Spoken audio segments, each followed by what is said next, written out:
What's up, FishTankTV.com and YouTube? I'm coming at you with the 55-gallon FOWLR tank. And I got an email early this morning, or sometime today, early in the day, and it said it's from KALZONE850. And we talked about this before. He messaged me and asked me about saltwater tanks and what to do and whatnot. And I think I've told him to get the biggest tank possible, but he sent me a message with a whole bunch of questions, and I said to myself, it's going to be easier to do a video on this rather than to type this long ass thing, and I can talk better than I can write, so let's do it. Alright, hopefully you can see the tank. I'm going to read this message to you. Alright, it's from KALZONE850. Help. Laugh out loud. Hey man, so I decided to go ahead with the saltwater! Exclamation point. I'm going to use my 65-gallon tank, and I need to know what's the best live sand to use. What's the best live rock? I'm going to stop right there. Doesn't matter really. For live sand, get something that's aggronite. That's a calcium base that'll help buffer your pH. You can have anywhere from crushed coral to live sand. If you're going to do a live sand bed, it's technically not really alive until the deep sand bed. But if you don't want a deep sand bed, and which I don't recommend it if you're a beginner for saltwater, get a sugar fine sand bed. Don't get anything deep. Wouldn't even get an inch. Get a shallow sand bed. All right. So live rock. I made the mistake too. You can see that I have a bunch of live rock in my tank. I don't recommend that for anybody. It's good to cycle a tank. It really is, because you can put live rock in your tank and you don't have to put fish in there, because it'll automatically go out into the nitrogen cycle, because there's dead waste rotting on that live rock, and then it grows back, so that dead waste gives ammonia to that bacteria, and that ammonia gets transferred into nitrite and then nitrate. So live rock is the best thing to do. But here's what I suggest. In live rock, you don't know what the hell you're getting. You don't. You would have some kind of parasite in there. You could have some kind of worm that's bad. It can go on and on. In the 20-gallon, I have a little sea cucumber somewhere. Hell, I had a sea cucumber, but he's in there somewhere. I don't know if he's still alive from the power outage, though. Okay, so what's going on? I have some dead rock that I would like to add, so I won't have to spend all the extra cash for live rock. But also, how much live rock should I use? Alright, I'm going to stop right there. If you got dead base rock, that's perfect. Use that. Your coralline algae, if you supplement calcium, alkalinity, you get some good coralline algae in time. But it takes a long time to grow. But once it gets going, it gets going. You know what I mean? It's kind of like crips. Crips, they take a while, but once they get going, they're going. If you got dead base rock or any kind of rock, use that. I would use maybe 3 pounds of live rock, let it seed it, and get that coralline algae growing. If you want to take that live rock out afterwards, it's kind of pointless, but you could. Maybe it'll decrease the chances of getting something bad in your tank. But yeah, go with the dead base rock, because it's going to save you money, and in the end result, it's actually better, because with real live rock, you don't know what you're getting, and people can argue with me, but I think it's the best choice. If you're a beginner and you're setting up a FOWLR tank, please don't be setting up a reef tank already, man. You're setting up a FOWLR tank, dead base rock is perfect for you. Alright, how much should I need? Alright, this is where it gets controversial, and this is where the aquarium business tries to rip out your wallet. Alright, you don't need a pound for every gallon. You don't need 2 pounds for every reef tank. No, you don't.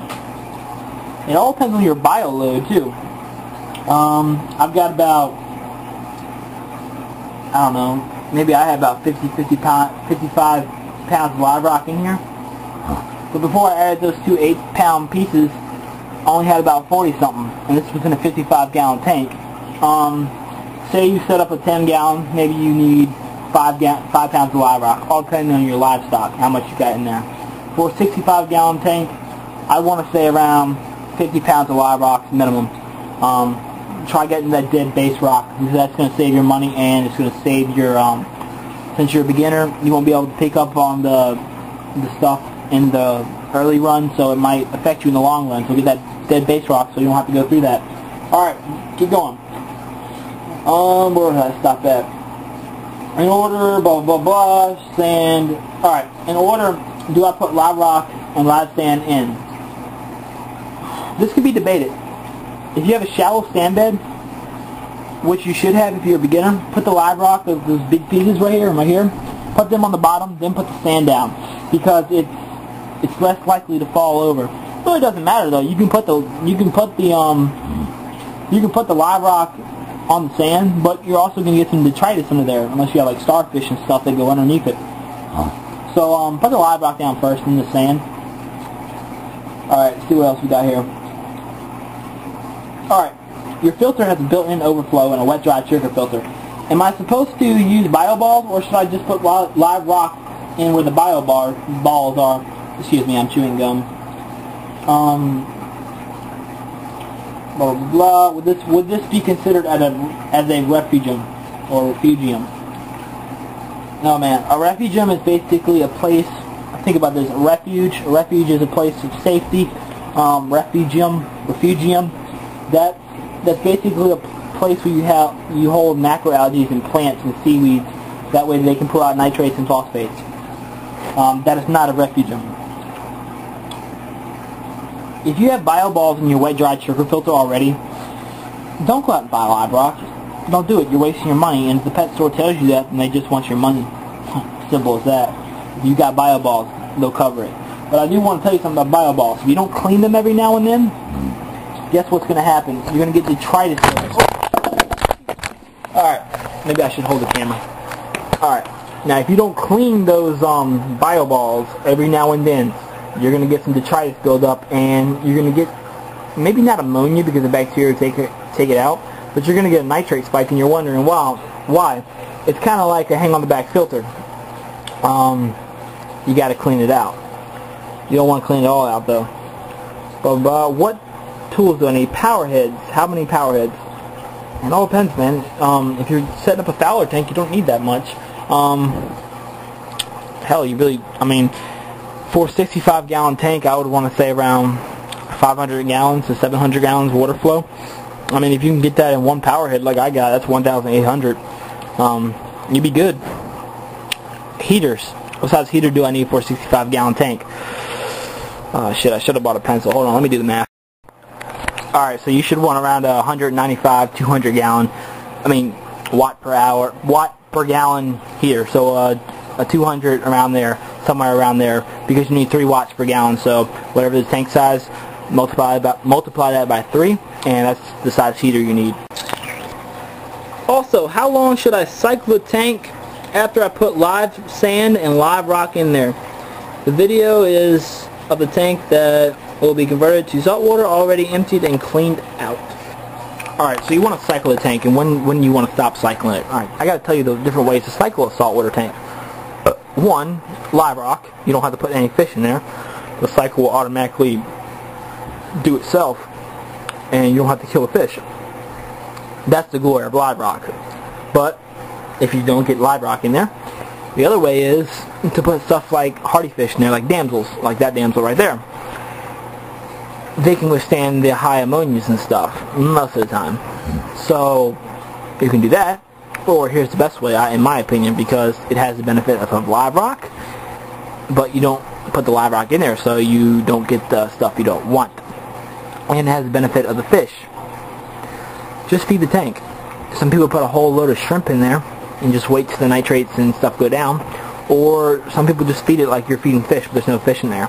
Basically what happens is them flakes, or whatever you're feeding the tank, they dissolve into the water, and it causes ammonia. And it causes nitrite, and they call it nitrate. I had that backwards. Nitrate, then no, I had it right. Whatever. But, you need to cycle the tank. If you don't know how to cycle a tank, let me know. I'll tell you about it. Can't fit it all in this one video. But you need to cycle the tank until it's done. Ammonia, nitrite, and nitrate should all read 0. Then you can put some fish in. All depending on what you're trying to do, because I don't know what you're trying to do, man. Don't, please, I'm begging you, don't get a reef if you're a beginner. But it all depends on what you're trying to do. If you're getting aggressive fish like, I don't know, puffers, lionfish, triggers, some wrasse, and some butterfly fish and angels, don't get invertebrates. Do your research. I advise you to get invertebrates first. That's like that little chocolate chip star.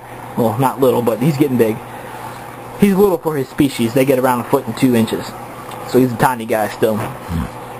Get some invertebrates. Nazareth snails, hermit crabs, shrimp, starfish. Do your research on which ones can go together. Some can't. Some can. Get a clamp crew. And start feeding the tank. And once they start getting that going, and everything's still stable, put some fish in. Put some hardy beginner fish in. Like, I don't know, 2 Oscularis clowns. Then move into a maroon, no, not a maroon clownfish, that would kill it. Move into a bicolor angel and your, I don't know, your fuzzy lionfish. That way it's slowly building up and you don't have to have any problems. That's why this tank doesn't have any problems. It looks like crap in my opinion, but it doesn't have any problems, and that's what I love about it. When you come over to this tank, yeah, so this tank's got some problems, and basically what's going on with this one is I've let it go. Phosphates are going up, and it's not to the point where it's killing the fish, and that's cool.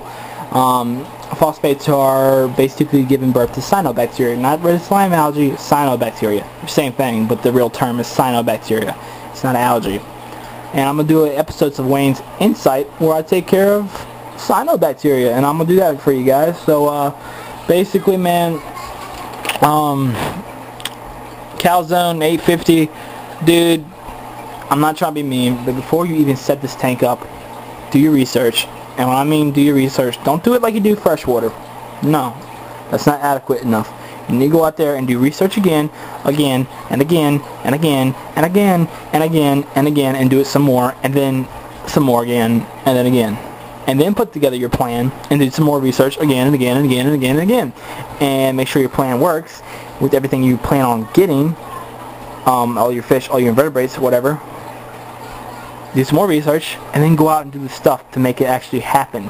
Don't jump into salt water and expect it to work like freshwater, man. Honestly, I mean, you can set up a saltwater tank, but I think you should take some time and just do some research, bro. Just saying that to help you out, because, I mean, in the long run, it'll help you. But if you want to set it up now, just send me some messages or whatever, comment me, and I will gladly get back at you and help you out with your salt.